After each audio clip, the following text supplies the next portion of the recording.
See, and it's not our action creates faith, but we live in action because of our faith. Welcome to Fireside Talks, where we help bring you from survival to stability. Through skills, support, and the hope of Jesus Christ. How is everybody doing today? So last week was a little bit different, and it was just Samantha on the podcast because I was out for a trip for work, and I think I might have gotten a little bit of the crud while I was on the airplane. So if I sound a little different or you see us cutting away a bunch, it's because I had to cough or sneeze.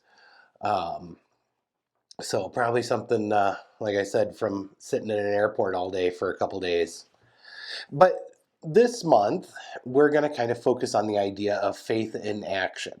So faith in action it's one of those real churchy sayings, right? Don't get me wrong, 100% true. The book of James talks a lot about works and faith, and it really, you can't have one without the other, but it's not works that leads you to salvation. But that's not where our focus is today. But it's just one of those things that even as a pastor, sometimes when we hear some of those churchy things that I cringe just a little bit. Like, it's just kind of a buzzword thing, and not some of my favorite stuff when we're talking about what's happening in the church today. But faith in action is very much a true thing. See, this Bible here, it was never written to us as a historical document. It was written to us to give us examples on how to live, not how they lived. And it is here to give us an idea of Jesus's ministry, but it's more or less an instruction manual on how to live like him. So faith in action is something that is important, and it is something we should be working on, and it's something I think I'm gonna guess all of us fail at all of the time. So when we're thinking about faith in action, the one story in the Bible that comes to my mind is the story of the Good Samaritan. In our country, we have Good Samaritan laws. When I used to teach at the college and I would teach new EMTs and paramedics, we would talk about the Good Samaritan law. And mainly in that context of EMTs and paramedics and stuff on how you're not covered under the Good Samaritan law. But most people outside of those handful of paramedics, EMTs, nurses, doctors, were covered under the Good Samaritan law throughout most of our country. And what is the Good Samaritan law? Basically, all the Good Samaritan law is saying is that if I stop or I come across a sick or injured person and I in good faith try to help them, I can't be held liable. I can't get in trouble for it. Now, obviously, if you're a trained medical professional and you do something at a car accident or something like that, and it was the blatantly wrong thing to do, well, you're a trained medical professional. You should know better. But if you're not, and you're in good faith trying to help someone, there's that Good Samaritan law.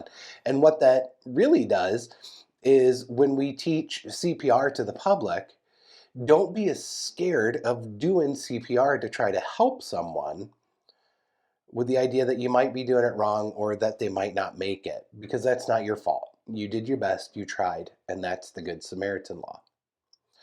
In the Good Samaritan story in the Bible, it's a little bit different.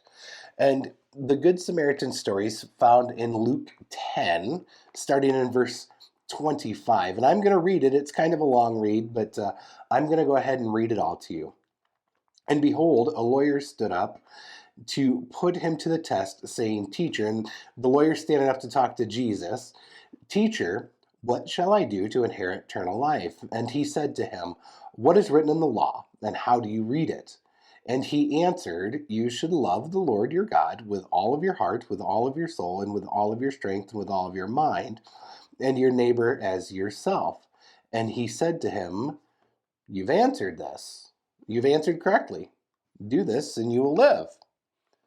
But he, desiring to justify himself, said to Jesus, and who is my neighbor? And Jesus replied, a man was going down from Jerusalem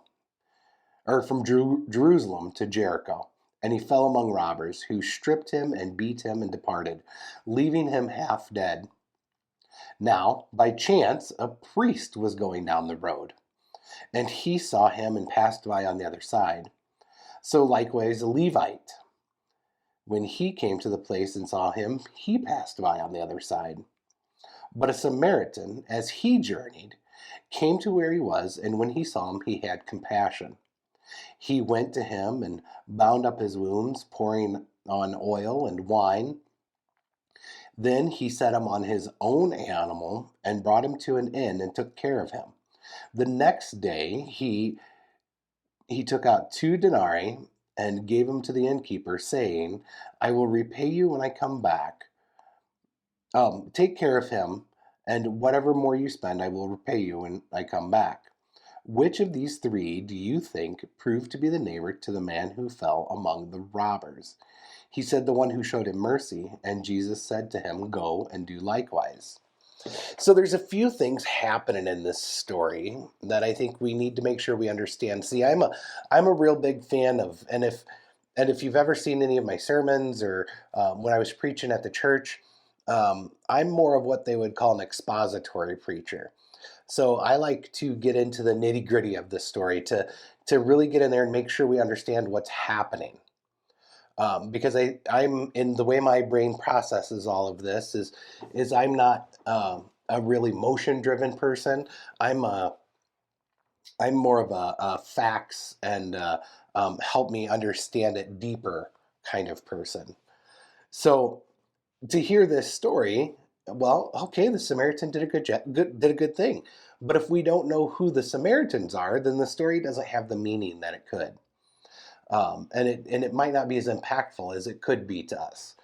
Some people will read this, have no idea about the history of the Samaritans, and be impacted just the same. That's just not the way I'm built. So the Jews were known for their strong hatred toward the Samaritans. And it really, that hatred goes back, we can almost say all the way to Jacob, back to the patriarchs in the early Old Testament. But probably one of the more recent things, and probably easier for us to wrap our heads around, is that when the Samaritans were taken captive, well, they weren't Samaritans yet, but they were taken captive, they came back, and they intermarried with their captives, or captors, rather. They intermarried with them, and basically now they weren't a full-blooded Jew anymore. So the full-blooded Jews really, really did not like them because, and it did say in God's word to not intermarry outside of your people, and to not take their gods as your God. And the Samaritans did that. While they still practiced a lot of the Jewish customs and standards, they had a history of idolatry too. But really, if we go back through it, all of the Jewish people did at some point. But there was a common thing that when priests in Jerusalem would pray, they would pray for when the resurrection would come, that God would forget the Samaritans. So I mean, that's a pretty deep hatred. The other thing I think that's important in this story is it says a man was going down from Jerusalem to Jericho and fell among the robbers. That tells us a couple things. See, in the cultural times of Jesus, if I were to say that I'm going to go down, we think of what our maps look like today. And if you look at my map, if I were to have a map in front of me, up would be north, down would be south. So if I say I'm going down to, I'm in Sioux Falls, I'm going down to Omaha, I'm going to go south to Omaha. If I'm going to go up to Fargo, I'm going north to Fargo, North Dakota. Well, going down to them was less about north and south and east and west and more about topographical, more about elevation. So going from Jerusalem to Jericho, you actually went down in elevation to Jericho. There's a couple things to think about that, though. If we're going down to Jericho, that means we're leaving Jerusalem. The way the story reads, I read that the priests and the Levites are going down to Jericho. See, now by chance, a priest was going down that road. He wasn't going up that road. He wasn't going up to Jerusalem. He was going down to Jericho. So a priest and a Levite would have some very specific duties that they would have to perform in Jerusalem.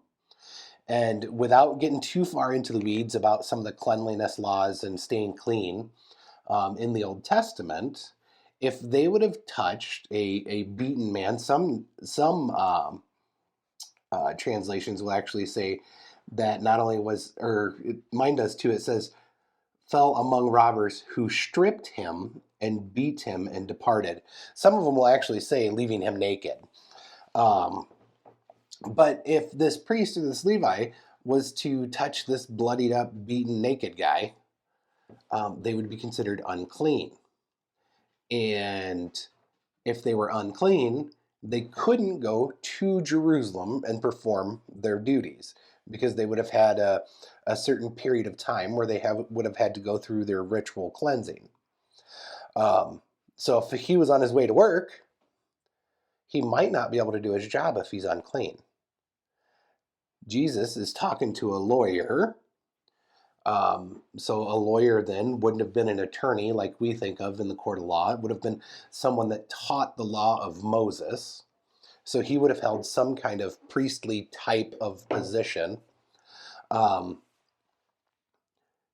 He's talking to this lawyer who would have understood, well, I mean, you can't blame the priest or the Levite. He's going up to Jerusalem to do his job, and if he's unclean, he can't fulfill his duties. I don't blame the guy for not touching him.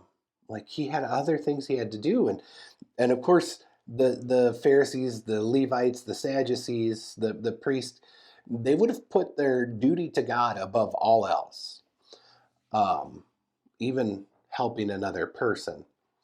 So the idea of if he was going up the road, that he walked by on the other side to avoid becoming unclean, well, that would have made sense. Like, nobody would have really argued that. They would have been like, okay, I get it. He wants to be able to do his job when he gets there. But he wasn't going up to Jerusalem. He was going down to Jericho.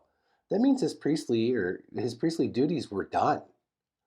So if he were to become unclean, it wouldn't have stopped him from doing the duties in the temple because they were already taken care of. He had already completed that. But then that Samaritan, that person that they hated so much, if you notice at the very end of this story, after Jesus is done talking and he says, which of these do you think proved to be a neighbor? He said the one who showed him mercy.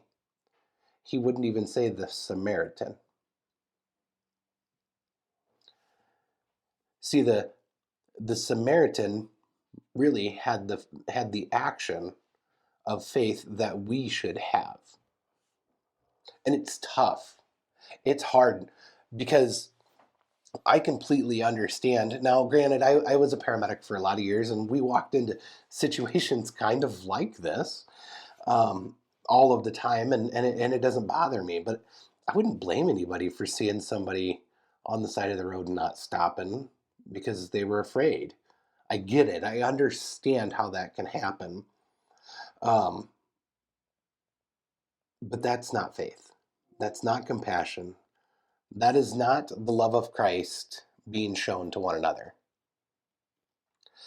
And it makes me think about just a few years ago, after I had been done being a paramedic and we had moved to South Dakota. It was during COVID, and the church I was at then, we did close for a few weeks, but not very long. especially if you're listening somewhere like Illinois, California, New York. Um, we only closed for about 4 weeks and went online for about 4 weeks. Um, but one morning I was on my way to the church, and I was the associate pastor at that time, and I was going to meet the pastor so we could do our Sunday morning live stream. So hop in the truck, heading down the road, and a little over halfway there, and this is kind of in the middle of all that. Everybody's scared. Nobody knows what's going on with this COVID thing. Um, Everybody thinks it's the new Ebola, and I'm not beating up on people that were scared of the COVID virus. I'm just saying we really didn't understand much of anything at this point. Just to give you that idea, it was very early um, in the COVID stuff, and I'm going down the road, and I see a person sleeping in a bus stop, and it was chilly. It wasn't cold, but it was chilly, and something in my head told me that I needed to stop and check on this person, but I kept driving. Nope, I am on my way up the road, so that way we can do this live stream. Now, granted, it was way early. I had plenty of time, but I was on my way to work, so that way I could make sure that we could live stream our message today and get it out to the people of our church. I had things to do, so I needed to go. So get to the church. I'm the first one there, and have my backpack and start going through stuff. And I realized that I had forgotten my computer. And I don't know how much you know about setting up a live stream, but a computer is very important. It's a big part of live stream and stuff. So, all right, not a big deal. I left plenty early. I've got plenty of time to run home, grab my laptop, and come back. No big deal. I've got all kinds of time. So, hop in the truck, do what any good person would do, and I took a different route home. So get home, grab my laptop, head back out the door. So on my drive back to the church, I go the same direction I did the first time. So I would have to go past this bus stop again where the person was sleeping. And now remember, prior to this, I'd done almost, I think I was in that 18-ish year range of being a paramedic. So for a long time, I'd been a paramedic. I worked through the bird flu. I worked through Ebola. I worked through H1N1. I worked on the ambulance through all of that stuff. And there's this person who now I know is a woman sleeping at the bus stop. Okay. So I actually did drive past. That was a safety thing, because just pulling my truck up onto the sidewalk was not a good decision. But I turned around in a gas station parking lot. And while I was in that gas station, I thought, you know what, I'm going to go in, I'm going to grab a breakfast sandwich and a bottle of water, and I'm going to go back. So I go back, pull over to a safe place, and find this woman sleeping in the bus stop, and wake her up, and thankfully she woke up. Start talking to her, and she tells me that her friend's in the hospital, and is super sick, and left the hospital late last night. The buses quit running. That's just kind of where she ended up. So I said, well, do you need a ride somewhere? So she did. She wanted a ride, and I, to be honest with you, I genuinely don't remember where she wanted to go, but it wasn't far from where we were. Gave her the breakfast sandwich, gave her the bottle of water, and as we're driving, she says, I think I've got a fever. Oh, here it is. Great. I just picked up a person with this crazy disease, and now she's in my truck. I never once thought during my time on the ambulance that whatever this person that I'm sitting so close to, I'm touching them, I'm starting IVs, I'm managing airways, I'm doing whatever for this person in the back of the ambulance. Never once did it cross my mind that whatever they have, I could catch. Because at that time, I was doing a job. I had a job to do, and it was to make sure that this person got to the hospital alive. That was my job. Or at least got to the hospital in a better situation than what I found them in. Never once did I think, man, they're going to get me sick. See, and I never took that thought process into helping this woman at a bus stop. I never took the idea of what I'm doing here is making sure she ends up in a better situation than when I found her. So then, not gonna try to hide anything. Afterwards, man, I went to the drugstore and I bought rubbing alcohol and I wiped down the door handles on my truck. I let her use my phone. I wiped it all down with rubbing alcohol. I did all of those things. But never once in all of those years was I afraid of getting sick. But this time I was. And I think it's because I didn't allow my faith to work out that I'm just trying to make sure that this woman ends up in a better situation than what I found her in. I dropped her off. I prayed with her. And then, to be perfectly honest, I have no idea what ever happened. But I know that she left and she had something to drink, she got something to eat, and she got safely to where she needed to be. So, never seen her before, never seen her again, but who's your neighbor, right? That's what they're asking here. So how do we start to live out our faith in action? Well, I think it's little stuff. It doesn't have to be anything crazy. And we're going to talk about a few different things this month as far as living out our faith in action. See, and it's not our action creates faith, but we live in action because of our faith. See, and that's what James talks about.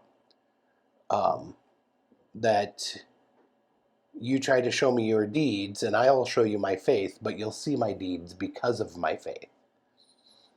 See, once we start to have that faith and we start to develop that relationship with Christ, it's not that we feel obligated to do these actions. It's not that we're doing it because the Bible tells us to. We're doing it because we recognize that that's what being a follower of Christ is it's this life of servanthood.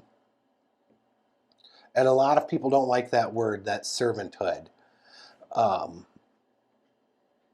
I'm here to tell you right now that when we start serving others, it's just good for your soul. It's going to make you feel better. It's almost like a selfish thing. Because there's nothing more satisfying than knowing that we've helped someone else. So we're going to talk about the idea of sharing your faith this week. And a lot of people, I think, are afraid of sharing their faith because they feel like it's preachy. And you don't have to preach to people to reach them. More often than not, sharing your faith is more about your actions than any of the words that ever come out of your mouth. And sometimes it's the words that never come out of your mouth that show your faith. Another thing that we'll touch on this week is the idea of being a light everywhere you go. And again, being the light is a very churchy thing. And it's one of those things that I'm kind of like, kind of cliche. But it's dark out there. It's dark out there. And if we can have somebody in our lives, or we can be the person that's illuminating the way, man, what a change we can make. What a difference we can make in individuals' lives. We have a lot of opportunities to show our faith to the people around us without ever using one of those Bible words, without ever telling a story from the Bible. Don't get me wrong, absolutely use it. There's probably parts throughout the day at work that I'll quote the Bible without ever saying, because you don't have to say, uh, you know, say a sentence or a verse from the Bible and then give the chapter and verse. You can just say it because it's just as applicable 2,000 years ago as it is today. Um, one of mine is the idea that a wise man seeks the counsel of many. And I'll say that, but I don't say, oh, that is this chapter, this verse, this book. Oh, and people are like, oh, that's smart. Oh yeah, well, it's not my idea. It's 4,000 years old. Um, so I'm excited to see where this ends up going this month, because I think this is something we fail at a lot in the church universal today. A lot of us go to church, we hear a good message, and when we walk out the front doors of that church, that's where we leave it. But what if we didn't? What if we took that with us and we put it into action day after day? What if we did it just once a week? What if we did it twice a week? Started to put into action the things that the Bible's teaching us. I think we're going to make a dramatic change in our workplaces, in our communities, in our families, and it's going to have a dramatic transformation on us too. And I don't know about you, kind of being sick right now. I'm not going to say like I'm depressed, but I'm not overly cheerful. I'm not super excited about everything. But I'm not going to joke when I say that who couldn't use more joy in their life? Who couldn't be in a better mood more often? Who wouldn't enjoy going through life with a little less anxiety? I don't see how getting rid of those things are going to hurt us at all. And if we can get rid of those things because we start living more Christ-like, man, it just makes sense to me. So I'm excited to see what the month brings. I'm excited to see what the conversations bring. I hope you enjoyed last week's podcast. I actually haven't had an opportunity to watch it yet. After being on my work trip for a week and then coming home and getting sick. But if you enjoyed this, hit that like and subscribe button at the bottom. Share it with somebody. Don't forget to check out our website at firesidecommunity.org. There's merch, all of our podcasts, all of that good stuff is there. And don't be afraid to reach out. I know there's email addresses and stuff on there. If you have questions about what's happening at Fireside, reach out and ask. We'll let you know. Maybe it's time for just kind of an update. Episode 2. So I hope you guys have a great week. We'll see you guys next week. Until then, be good out there.